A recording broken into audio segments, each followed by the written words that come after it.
I-24 News reporter Uri Shapria takes a look at a controversial project planned inside the Arab neighborhood of Silwan by Jewish right-wing organization Elad. It's below the biggest excavation site in the city, where questions regarding politics, culture, and history come together in this same zone. Religion, history, archaeology, and architecture are once again in the center of dispute in the old city of Jerusalem. Earlier this month, the Israeli National Planning and Building Committee approved the Kedem compound, an ambitious project planned by the Elad organization, a right-wing Jewish organization that aims to strengthen the Jewish connection to the Israeli capital. Peace activists, scholars, and Arab residents of Silwan, an Arab neighborhood where the project sits, have sharply criticized this program.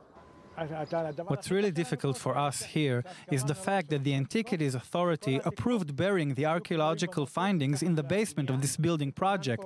We are talking about 16,000 square meter building with 5 floors. Among them were members of Emek Shaveh, a left-wing organization of archaeologists who led the fight against the controversial project. We believe archaeology should be a tool to reach peace. Here in this site, over 20 periods of time were exposed. We think we should tell the stories of all the religions and cultures who lived here equally. But for the Palestinians who live here, archaeology is a weapon against them. On the other hand, Aryeh Rachmimov, the architect who designed the compound, thinks it won't affect the landscape of all Jerusalem or the delicate balance between Arabs and Jews in the area. We think that this is the best way to preserve archaeology and to present it to the public. A very famous example is the Acropolis Museum. They have done it with great care.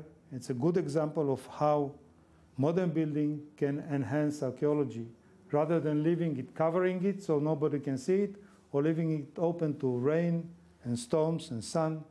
But the committee's approval is not conclusive. It demanded to change the plans, to reduce the size of the building, and to leave at least half of the area of the antiquities containing findings for the first temple to the early Muslim era exposed to the public. The simulations that were presented by our colleagues were inaccurate. Although both sides claim victory in this case, it is still under dispute. But on top of the legal and aesthetic aspects stand the different narratives of this complex zone. Uri Shapria, I-24 News, East Jerusalem.